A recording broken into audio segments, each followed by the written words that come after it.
Hello, and welcome to the Embracing Allyship Leadercamp. And together with Skillsoft, we have built this Leadercamp to be as inclusive and interactive as possible in a virtual setting. And to that end, I am joined by a small army of folks who are here to make sure that we make the most of our time together, led by Alyssa and Karen, as well as multiple discussion and technical assistants from Skillsoft who will ensure that our interactivity features are working and that all of our voices are heard. We also have a couple features that we'll use today in our time of sharing. And our primary source of discussion will be the chat function. And you can open and close the chat function, as I know there'll be a number of individuals who would like to engage with the chat. And then there may be some who do not necessarily want to engage in the chat. And of course, feel free to do so. And you're able to go down to the bubble at the bottom of your page in your view window, and you're able to open and close your chat as you see fit. And do know that I will from time to time take a look at the chat. I'll interact with some folks in the chat. We'll fill some questions as well. And towards the end of about halfway through towards the latter half of our time today, we'll also discuss a case study, and I'll just pull some thoughts from you as well. So it's up to you how you want to engage there. And also, if you will make sure that your chat pod is set to everyone so that you can share any stories, resources, and any of those things that you would like to share with the group, as we really want to make sure that the learning is a collective experience today. And then you also have an option to enter comments or questions in the QA function. And if you enter any questions, any thoughts, if you have any technical pieces that you'd like some of the team to work with, then if you enter those into the Q&A portion of your pod, then that way Karen and Alyssa will be able, as well as any of the other assistants, will be able to handle those for you. And also, please make sure that if you have any questions during the session, you can either put them in the chat relative to some of the discussion, but also resources as well. And then if we're not able to get back to all of the Q&A questions, just because of time and the sheer volume of folks that we will have on the line today, just know that we will get back to you after the session as well. And we'll be hosting a couple polls today to allow you to reflect in the moment based on some of the content that we'll discuss. So we're looking forward to you being able to engage across all those different pieces of interactivity. And we're also looking forward to hear your thoughts about some of the experiences that you're having. And to get us started, I have already seen some of the comments coming in. It's great to hear from you whether or not we're in a moment or a movement. And based on what you've seen, based on what's happening around you and all of us given this moment, I just wonder, is it a moment or is it a movement? And I see a lot of comments and energy around this being a movement. And oh yeah, we definitely see a movement coming through loud and clear. And you know, we have a lot right now, all of us. And there are some that are experiencing, whether it's the moments that are happening day by day, or the movement and the groundswell, and quite honestly, the tsunami of energy and of like-minded people who are ready to move forward.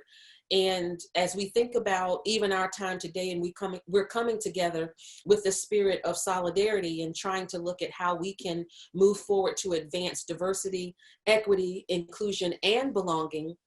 You know, we can't move forward without taking this moment right at the very beginning. Let's take this moment and acknowledge and honor Jacob Blake. And you know, we take a moment because that's where we are. And because of where we are, we're doing things like what we're doing today. And we do it in hopes for a better tomorrow.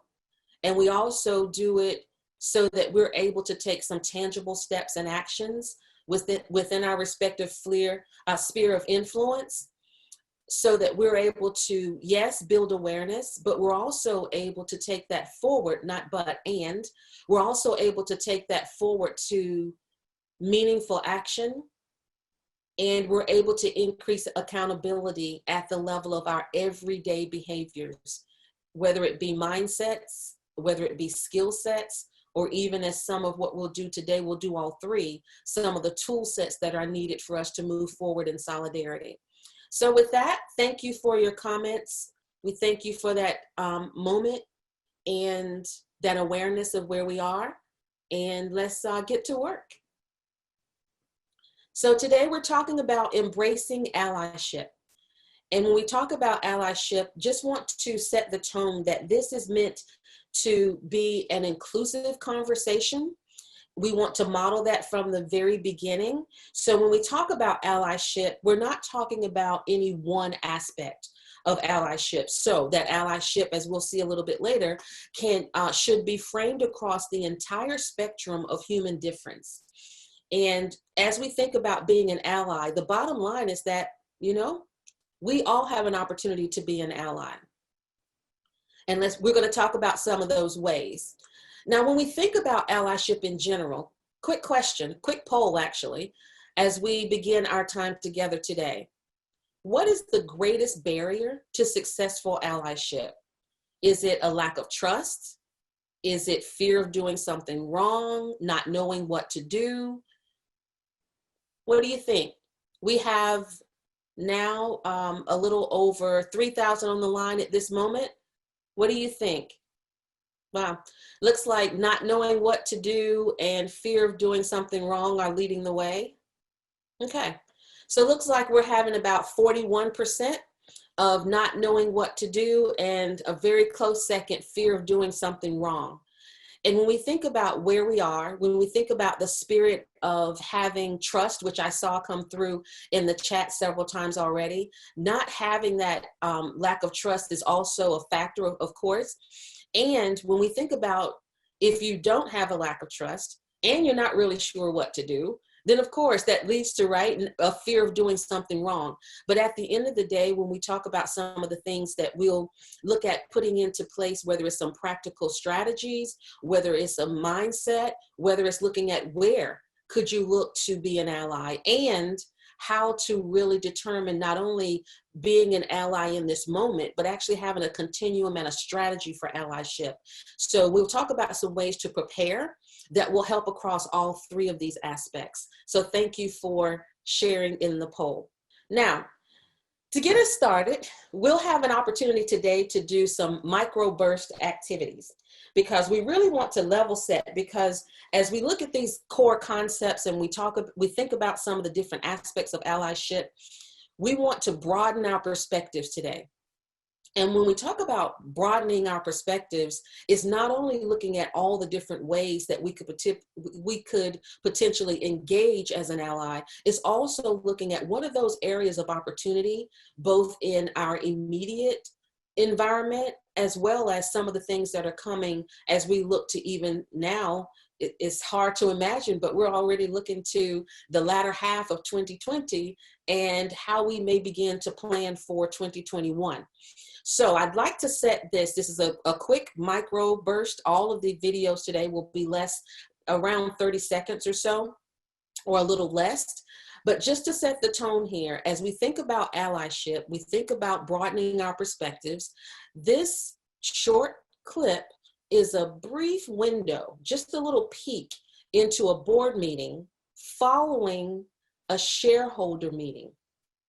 And listen to what this CEO is saying to the board. And then I'd love to get your thoughts. Richard expressed a sense of urgency to the board after shareholders asked several questions regarding how the company planned to operationalize its public statement of solidarity to increasing diversity, equity, and inclusion during the recent shareholder meeting. He addressed the need for greater intentionality, action, and accountability in investor relations. Let's hear about this. As we think about having a board meeting now, following a shareholder meeting, where a number of questions came up around, there's been a public statement in solidarity to advancing diversity, equity, inclusion, and belonging. And there's been statements of solidarity in other aspects of diversity and inclusion. And now shareholders are asking about what is the company's plan to operationalize on those commitments and those statements. All right, I see some of your thoughts coming across here. Yes, there's definitely some aspects of representation to take a look at that. That's one of the pieces. Also taking a look at meaningful action, and to take a look at, okay, I see a number of thoughts here coming across relative to how the CEO was stating, or at least his nonverbals. And as we think about allyship today, and we frame our conversation around what we can do, here's the thing. Allyship definitely is about us looking at individual accountability and what we can do, each of us can do. And it's also looking at what we can do collectively at every level of an organization. So when you think about a board member, you think about a CEO, you think about those at all levels of an organization, it's really going to take every person, every level, and really working on things every single day for us to have allyship really bring about some change. Because some of the things that we talk about, even right now, we have an opportunity because we're going into budget season, right? For many organizations, this is when we think about 2021 budgets. So how is diversity going to show up as a priority relative to our planning for next year? Just food for thought as we get going today. And for anyone who has any technical questions, you can put those in the Q&A and it will go directly to our support team. All right, so let's think about the allyship continuum. So within the allyship continuum, we have actors, allies, and accomplices. And remember, if you remember, or if you were in attendance for the first Leadercamp, then you would remember that we talked about performative allyship and thoughtful allyship. And with performative allyship, that's more in the realm of what we see here when we go a little bit deeper on the actor end of the continuum. Because these actions, while they're acts of solidarity, not necessarily disrupt the status quo and not necessarily having a large effect on shifting an overall outcome. However, it's a starting point. And remember, and I've heard a number of folks, I've had a chance to work with a lot of companies over the last number of years and decades. And one thing that I hear a lot recently is looking at, I guess you would say, the curve or the bell curve even of an audience. And when you think about just the scope of folks engaging in allyship, sometimes, or even in DEI, you're going to have those folks who are at one end of the spectrum and they really want nothing to do with D&I, and that's okay. That's where they are. And we're not here to judge. We're not here to point fingers or blame. That's just where they are. Then you have folks on the other end of the spectrum or continuum, and they're charging forward. So the ones on one end that don't really want anything to do with D&I, we're doing too much. We're going too fast. We need to slow down. For those on the other end of the spectrum, we're going too slow. We can never do enough. And can't we do more? And we need to do it now. And the reality is, a lot of times our focus and our greatest opportunity is in the middle.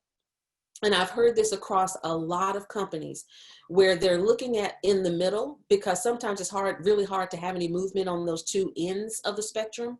And when we think about that, we need to make room for those who are just engaging.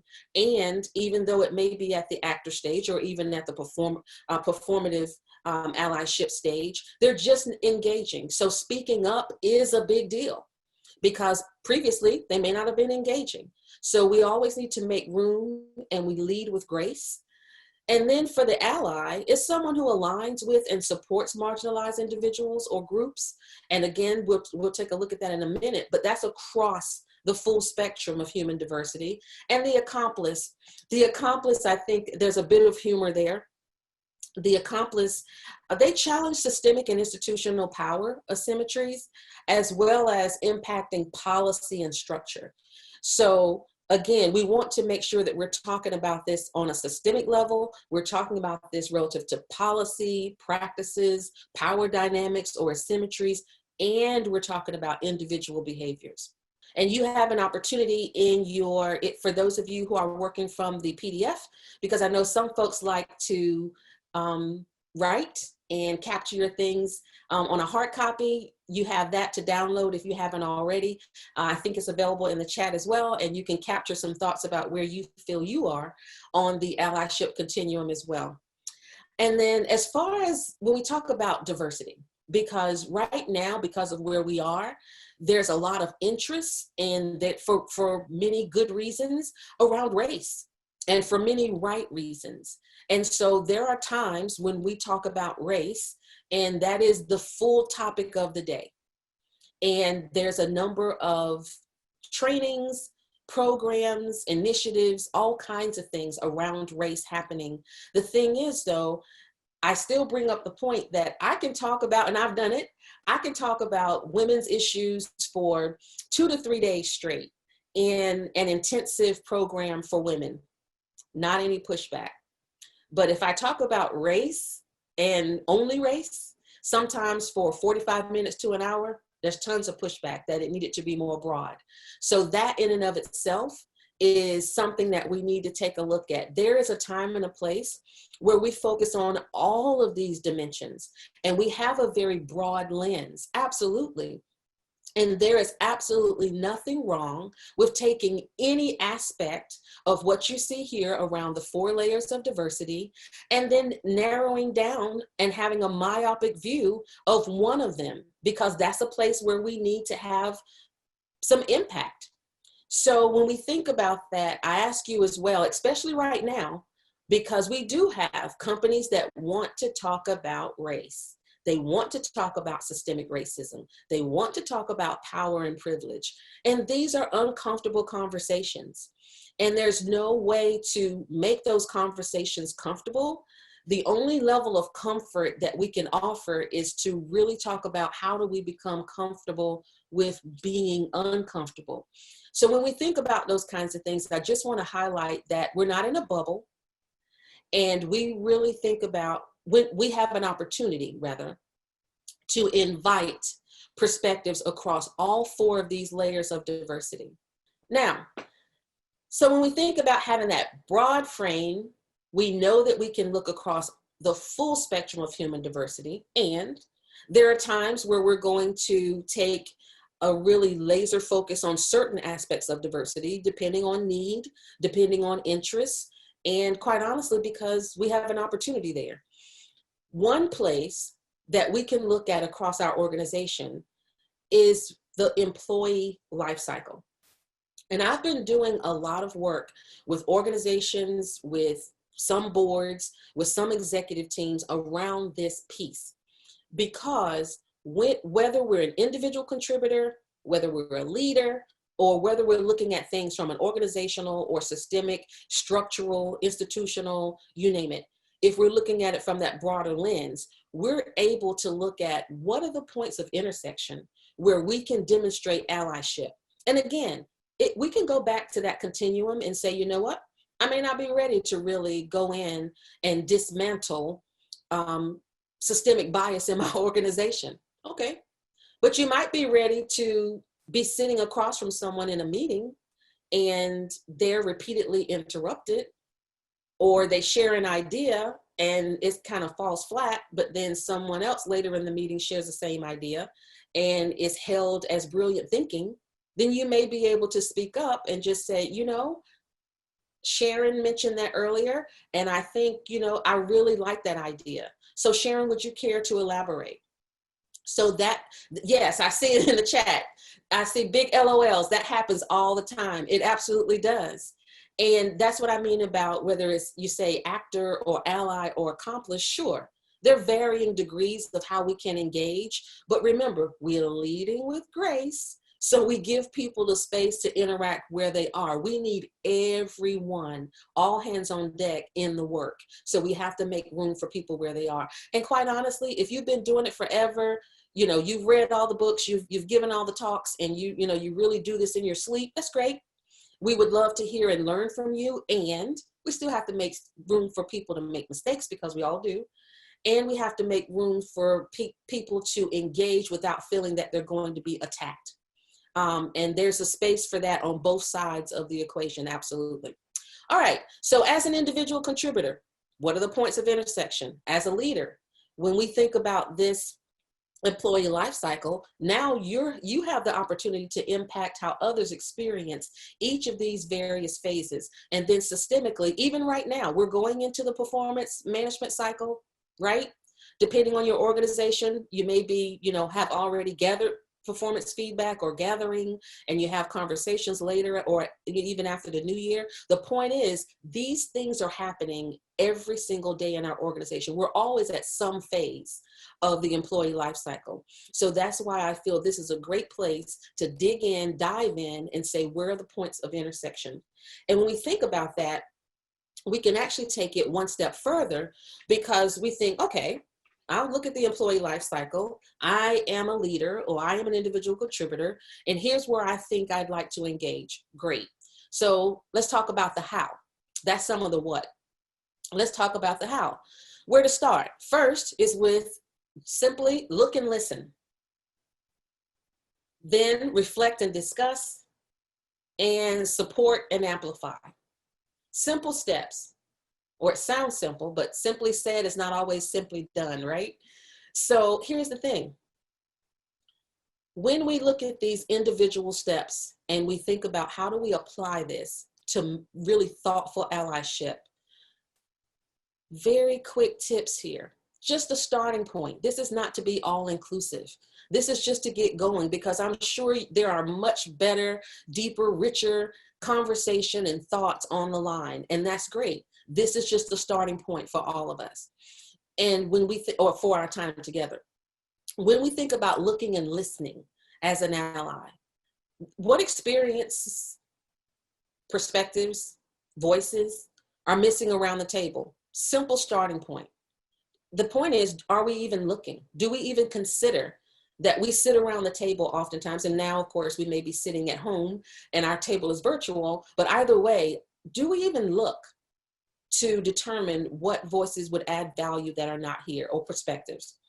Also, listening deeply is another one. And then, of course, my favorite, and listening deeply to people's stories, because just because you engage or interact with others on a certain level or in a certain way, or have had certain experiences, whether it's interacting with others or interacting with systems, it's important to listen deeply, because how others experience systems and people and navigate life may be very different. And if that's the case, it's important just to listen and learn without judgment, without censoring, just listen and learn. And then, of course, we go back to what we talked about in the first Leadercamp, which is around that self-education piece. So that looking and listening is not about going out and saying, hey, educate me.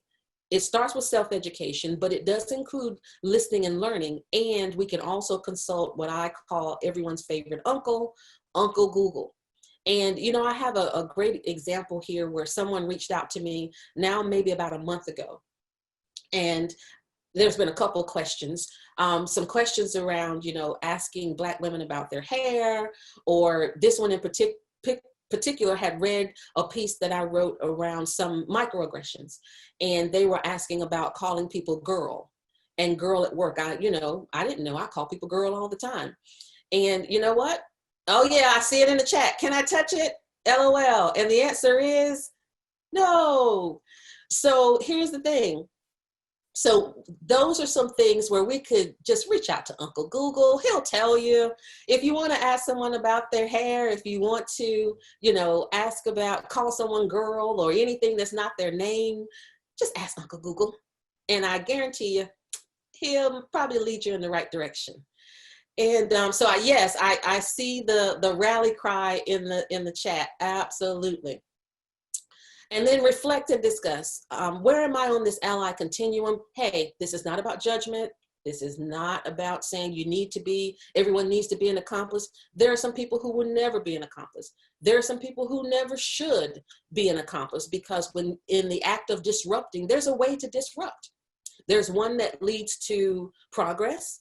There's one that leads to solidarity and moving forward. And then there's others like me when I first got involved, and, I thought everyone, everything had to be done now. I was a bull in a china shop. And I didn't need to be acting as a disruptor because I'm an activist. And an activist in a very conservative space doesn't necessarily bode well when it comes to looking to bring about disruption. So that was a very valuable character building moment for myself in my learning about how to best navigate. So when we think about risk tolerance and how vested am I over the long haul, all those different things, take that moment to really look in the mirror and just ask yourself, how do I contribute to or mitigate power and privilege asymmetries in the workplace? Like, where are you, right? And I see some comments, yes, still ringing in about that girl and boy, right? Yes, it happens a lot. And that's the thing. Some of these things, they come and they happen and you think, well, it's not so bad, right? And should I say anything? And will I look trivial and petty if I even call it out? Yeah, I see Sweetie hitting the radar in chat as well. And the reality is, you know what? If in the workplace especially, we have in our emails, if you're ever in doubt about what someone wants to be called, just look at how they sign their email. That's a very standard best practice. How they refer to themselves in their email signature, I would go with that. Can't go wrong. All right. And then support and amplify. Pursue RAAs, which are random acts of allyship.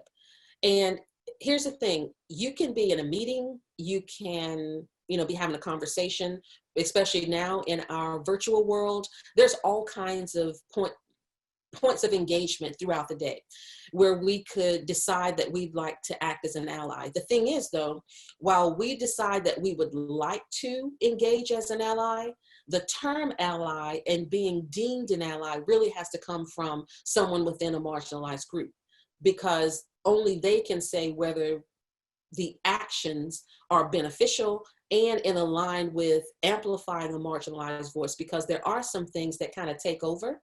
And then you'll also see down under support and amplify, when I say take over, that means taking on that savior complex. And also, in order to work against that or falling into the savior complex, we can do that by focusing on, how do I decenter myself and acknowledge when voices are muted? Because it's one thing to go in with, I'm here to speak for you and save you and help you. It's a whole other thing to come in and say, I'm here to support. Would you tell me? Or how can I best help? Or how can I best serve? And so some of these things here are just, again, starter points to get going across the how. Look and listen, reflect and discuss, support and amplify. Now, so if we start to delve into some of the actual pieces of the employee life cycle, then we have first recruiting and onboarding. And there's just a couple tips here. Again, just starters, be intentional about where you're sourcing talent. I had someone reach out to me, a number of folks reach out to me saying, we're looking to bring on a broad array of diverse talent across experience, backgrounds. And do you know where I can look to find talent? And, I always chuckle at this because it's like, diverse talent or any other kind of talent, there is not like they're out, ducking in the bushes somewhere. Like, we want to be found. You need talent and talent needs to be found, right? So we can partner with HBCUs, or I'm sorry, I'm country. I see I'm getting hazed in the chat. Yes, I'm a country girl. So yeah, they're not ducking in the bushes.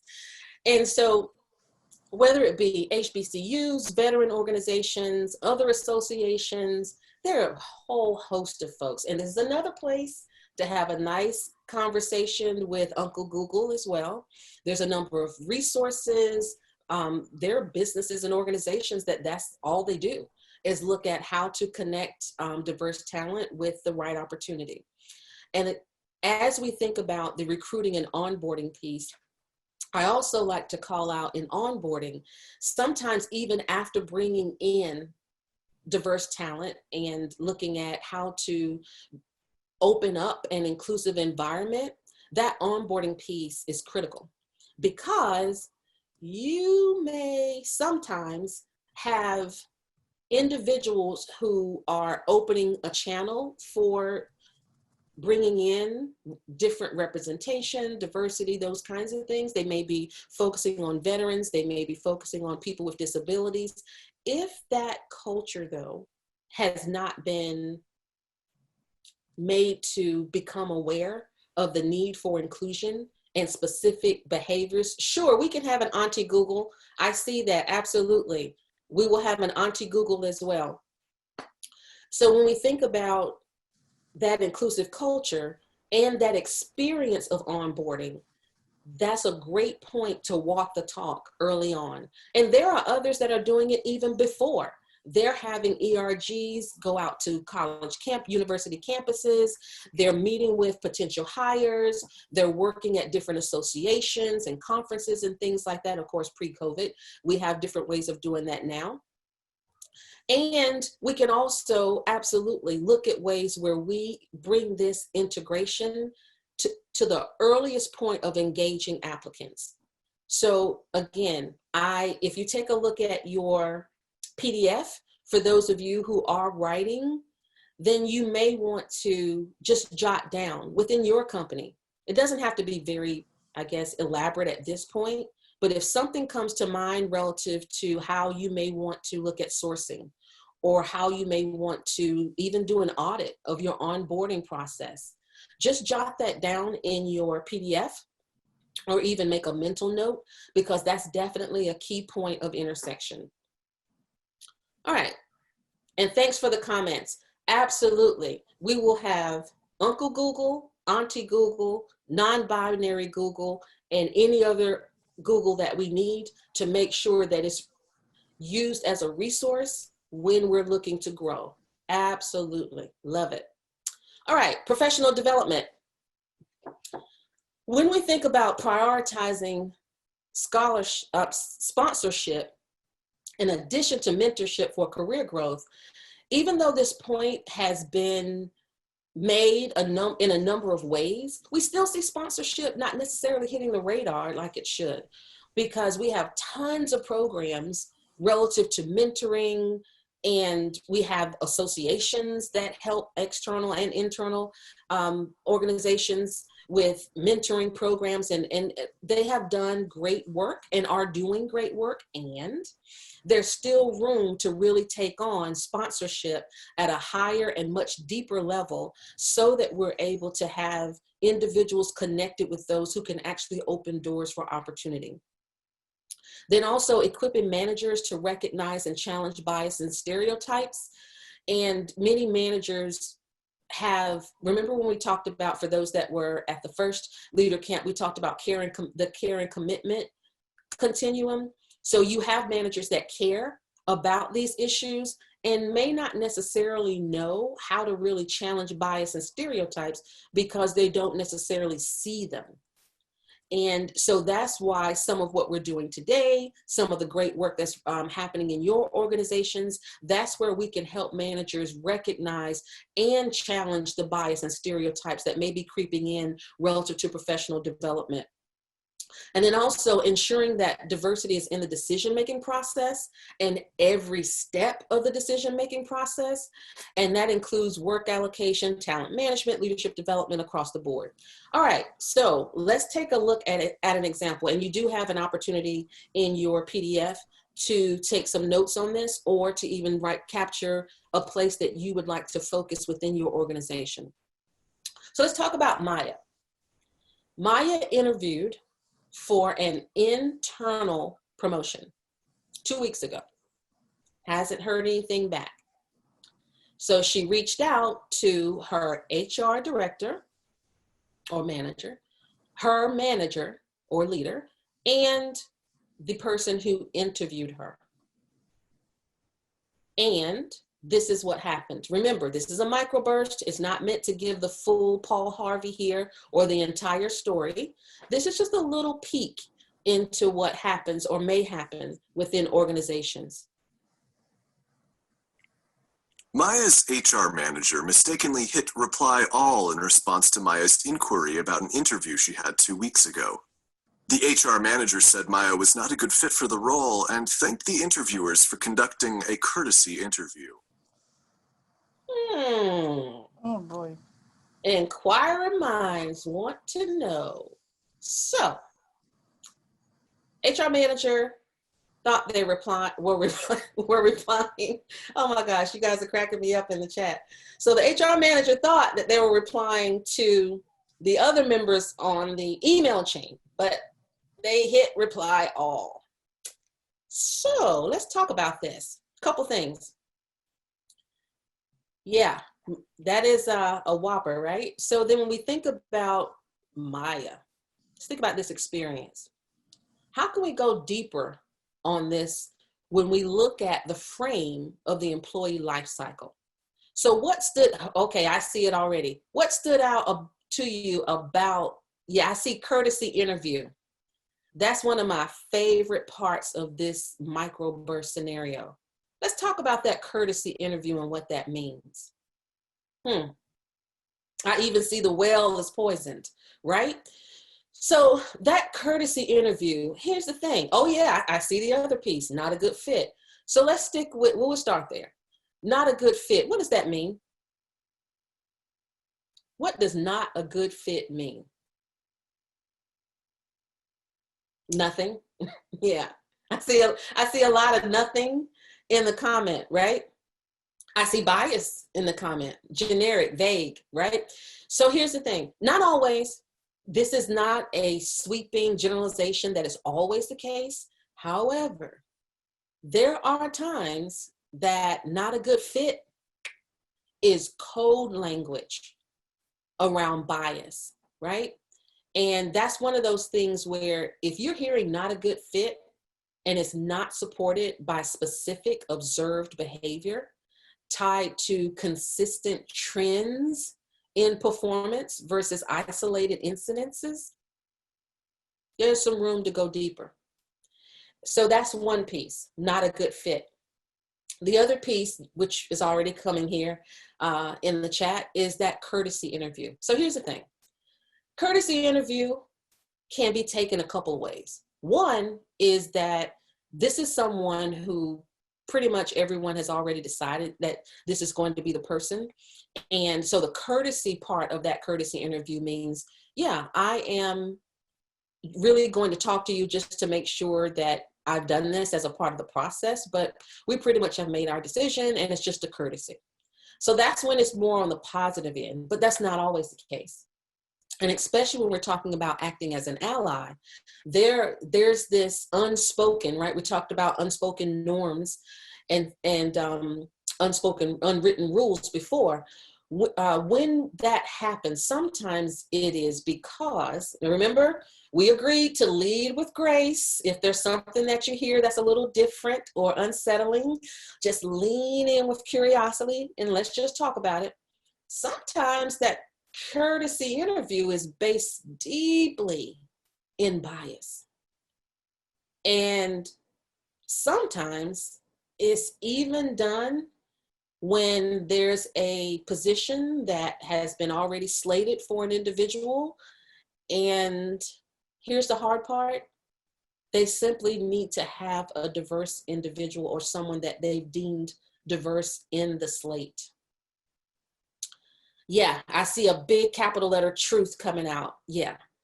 And that's an ouch and an ugh and all these other pieces that you have in the chat. Yes. And it happens. And so when you think about where we are today, I see Rooney Rule coming through too.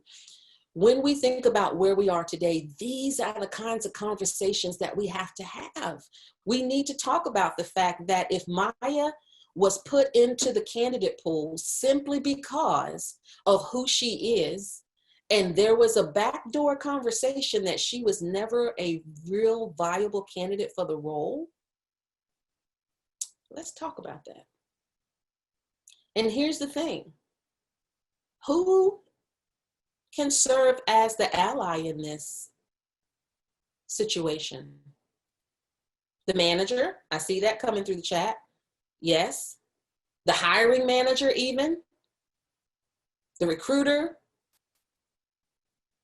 Yes, the HR manager. That's the point. Every single person involved in this scenario, with the exception of Maya, obviously, can serve as an ally. So if the HR manager knew that this was going on between the HR manager and Maya's manager, and maybe the hiring manager already had picked someone that they wanted to hire, and they just threw Maya in the mix, the HR manager absolutely could say it. What if it's the HR manager that said, hey, you may want to expand your candidate pool? So those are some of the things that it's important for us to consider. It's important for us to remember we're calling people in. So even when we talk about this, we need to call people in and say, this is why this is not in our best interest. And here's some other things that we can do. Because because I know there'll be someone to say, well, maybe this was a part, and I've heard it many times, this was a part of Maya's development. We wanted her to be able to interview at a different level as a part of her professional interview. You know what? There's a lot of ways to do that. That doesn't leave her feeling like she did in this clip. There's other ways to do that. All right. So remember we said we'll do the good, the bad, and the ugly, right? But we're moving forward in solidarity. All right, so performance management, raising awareness and accountability, a couple starters here on the what, raising awareness and accountability for mitigating bias, really looking at the entire performance management process and leading with data from a diverse array of sources. And then also, here's a sticky point here, and it's a point of opportunity if we see it as that based on where we engage with that ally continuum. Because calibrations, depending on your organization, I'm not sure if everyone calls it calibration or even has a calibration session, but a calibration session is simply when all the managers within however your company works, it may be the managers in a team, in a department, they come together and they talk about their people. They talk about how they performed. Some people call it, I see talent review and other ways that they call it. However, they come together and they talk about their people and they talk about their performance and they give examples and they make sure that there's some continuity on someone who's at the top. I don't know, some people have the nine box grid and all of that. Some people that perform at the very top of the organization, does that look the same across teams, across departments, across the organization? So that's what that is. So let's take a quick example, microburst look at a calibration session where our friend Cody is a new manager sitting in on his first calibration session, and this is what takes place. Cody noticed a few trends in his first performance management calibration session. The quality and specificity of the feedback and performance examples was significantly less for employees from underrepresented groups. There was also a consistent lack of visibility and exposure across the leadership team for the same groups of employees. So this is Cody's first calibration and sees that there are some inconsistencies with the quality and with the amount, right? Specificity of performance examples for certain groups of people, and very specifically underrepresented groups. So that's what Cody witnessed. Here's the thing, it's his first calibration meeting, which leans to the fact that he may be a new manager. And I see in the chat, he needs to say something. Well, maybe Cody's still at the actor phase. He's a new manager. This is his first calibration meeting.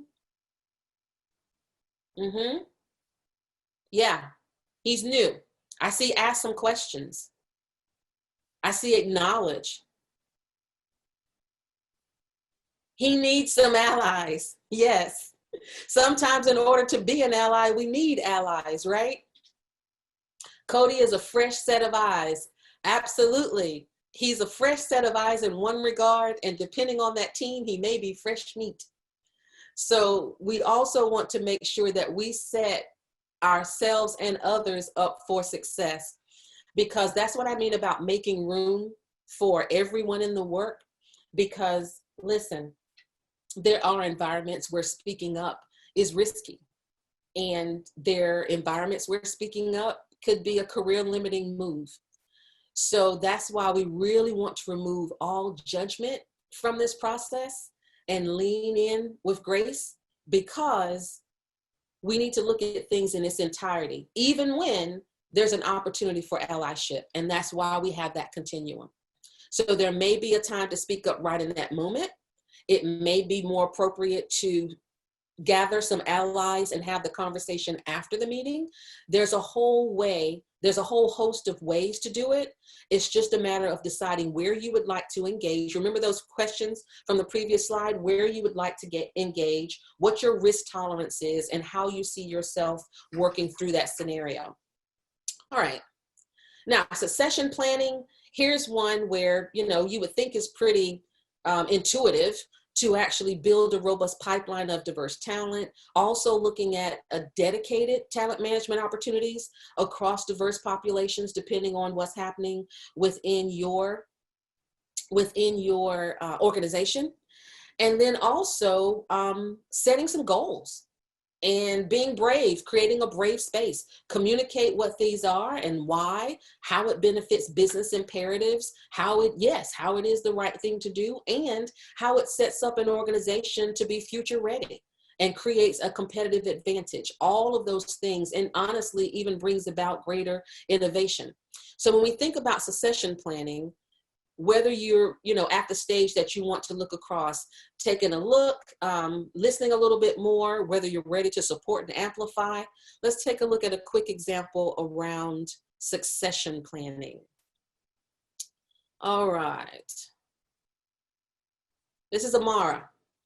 Amara's CEO is really looking at making some changes in the organization and taking the organization forward. He's relatively new as a CEO and is looking to make some changes. And this is what he did as a part of one of his first actions. Amara's CEO issued a public statement declaring their organization would have 40% female representation at the senior leadership level by 2022.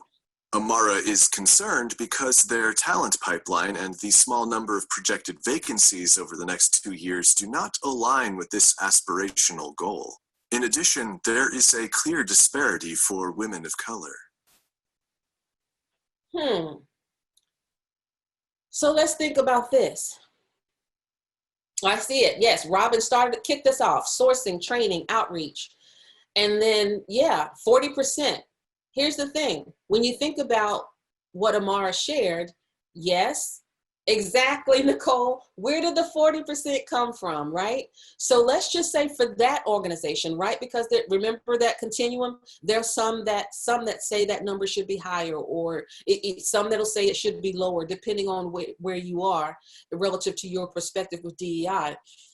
When he put that goal out, the CEO that is, Amara then was charged with building the operationalizing that goal. And when you think about doing that and looking at the data and looking at where we are and looking at our talent pipeline, when potential openings that we'll have over the course of the next couple years, all those kinds of things, being an ally in this point, who's the ally?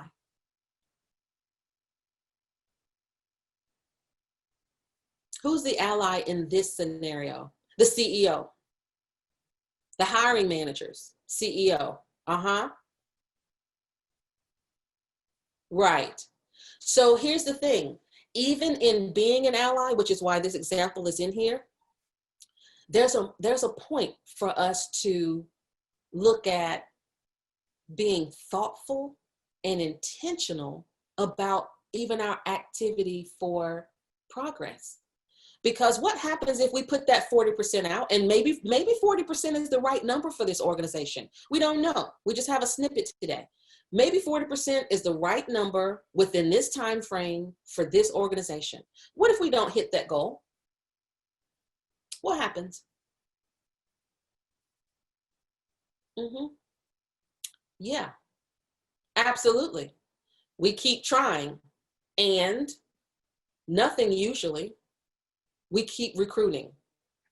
So here's the thing. It feels inauthentic, right? So we want to make sure that we are setting goals that are based on achievable goals that we intend to do our best to achieve.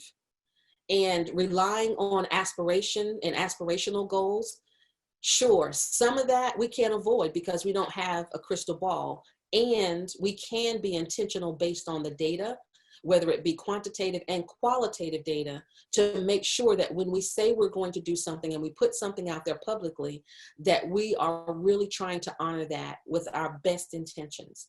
So yes, the CEO is an ally, and Amara has an opportunity to be an ally, because she can be an ally to say, if we're going to do this, this is how we do it with intentionality, so that we can honor what we said we wanted to do. Thank you. All right, so as we look at coming towards the end, as promised, we can look at rewards and recognition as well. And this is one that's can be relatively straightforward in the what. It's the how we get there that can be a little tricky. Examining our pay practices and policies, right? We're looking at individual and systemic level, and even some of the structural pieces come into this with the flattening of organizations happening. How do we really look at equitable pay practices and policies? Then do we need to conduct an audit relative to our human capital management systems, and maybe even remediate some things? There's just a whole host of things we could do relative to some of our systems, relative to different pay grades, looking at the work, even titles of positions. So there's a lot of work that can be done here. But again, the bottom line is, do we have equity relative to how all employees are rewarded and recognized in the organization? So if you have some passion around this piece, please take some notes and make that a point to follow up with in your PDF. And the last piece is offboarding. You know what? It's important to, even when folks are leaving the organization and they're making a career change, retiring, a whole host of things, we want a good best practice is to consistently conduct exit interviews. Understand what the experience is within your organization. Don't assume that there's a universal experience, even within different people groups, because you may have certain people that are, very open and vocal, and you may have some who just quietly exit the organization with some rich nuggets about the culture, about their experience that could really help. So exit interviews, and then also owning and addressing issues. Just because you think, well, we only heard it from, X amount of people, maybe X amount of people were the ones who were willing and even, quite honestly, vested enough to share. So we want to make sure that we don't settle for a facade, but that when we truly want to become an ally, that we're looking for that true culture of inclusion, even when certain folks are leaving the organization for whatever reason. And with that, our final poll for today: what is the greatest area of opportunity for allyship in your organization? Is it navigating office politics, being heard, or addressing microaggressions? I see a lot of all three. Looks like maybe being heard and respected is edging out microaggressions a bit. Yeah. All right. So what do we have? We have about 42% being heard and respected, 33% on addressing microaggressions, and 25% on navigating office politics. So with our sample size now, let's see where we are. I know we were Oh, let's see. Yeah. So we're over 3,000 folks. That's a pretty good sample size. And when we think about where we are relative to being heard and respected, and you think about all that we've talked about today, whether it's at the individual level, speaking up at a meeting, or in individual transactional experiences or engagements, or if it's even looking at the broader systemic level, we have an opportunity, all of us, to act as allies to help ensure that members of marginalized populations across the spectrum of human difference, it's not only race, it's not only LGBTQ, it's not only veterans or people with disabilities, it's across the full spectrum, to make sure that they're heard and respected. We can do this. It's just a matter of when and where we decide to engage. All right, so as we close our time together, let's take a quick look at an allyship case study. And this is one of my favorites. And you have this in a PDF form. If you haven't downloaded it already, you can download it from the chat. And then I know that it will be in the materials that are made available from this Leadercamp. So EY, and they just did such a great job with this, is when we talk about, allyship at the individual level, it tends to be a little more straightforward. But then when we look at that systemic and company level, EY focused on neurodiversity and driving innovation in unexpected places. So they built an entire center of excellence focused on neurodiversity. And with neurodiversity, they found, again, starting with the data, they found that through Drexel University study, they found that 58% of young adults with autism are unemployed. And they also found that these same folks, whether they're on the spectrum or living with autism, adults with autism, they found that they had the unique ability to do work that they needed with EY with excellence. And then marrying the two, they actually created 4 key phases of an initiative to make this work: scoping, getting buy-in across the organization, and then building the program and measuring. And in doing that, they found that the neurodiverse population professionals, not only are they doing well with their own work, but by doing that, those account professionals are helping all of their account professionals learn faster and become more productive more quickly. So while that program was focused on neurodiversity, it actually had broad reaching benefits across the organization. So please take a look at that and read through some of the key points of how they did it, and take a look at the key success factors that they outlined as a beautiful template. One is to really make sure that they had senior executive and business leader buy-in, stakeholder buy-in from the very beginning, making sure that they had a budget, and of course, making sure that they could see it through. And then the right kind of work environment. They had buddies from the very beginning. So each of the individuals that came into this program, they had a work buddy from the very beginning.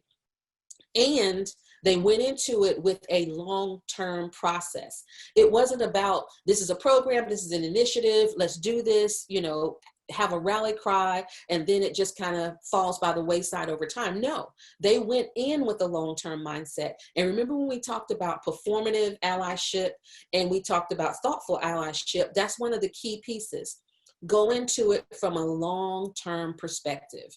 And as a leading best practice, they actually created a neurodiversity centers of excellence. So you have that at your purview. Take a look at it, and maybe it will inspire some things within your organization. And as usual, it has been wonderful getting together with you again. And we rally behind this saying, if you see something, say something, right? I'd like to encourage you and challenge you to take a step further. If you say something, do something. Because we have a lot of people right now who are saying something. So we've taken that first step. You see some things are happening. We acknowledge the discrepancies, disparities, tragedies that are happening. So a lot of people are saying something.